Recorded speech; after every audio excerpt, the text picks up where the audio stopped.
ওই মানুষ নিকৃষ্ট মানুষ, ওই মানুষ অসভ্য মানুষ, ওই মানুষ নামের কলঙ্ক, যার কপালে সেজদা নাই।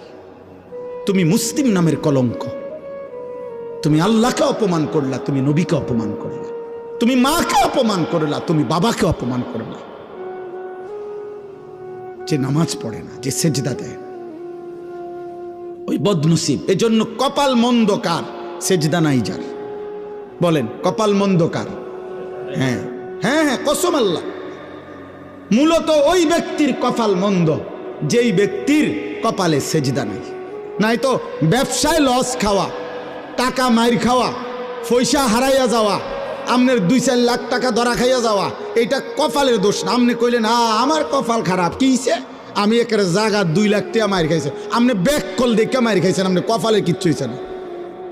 আপনার বুদ্ধি কমের কারণে আপনি সিটারের খপ্পরে পড়ছেন।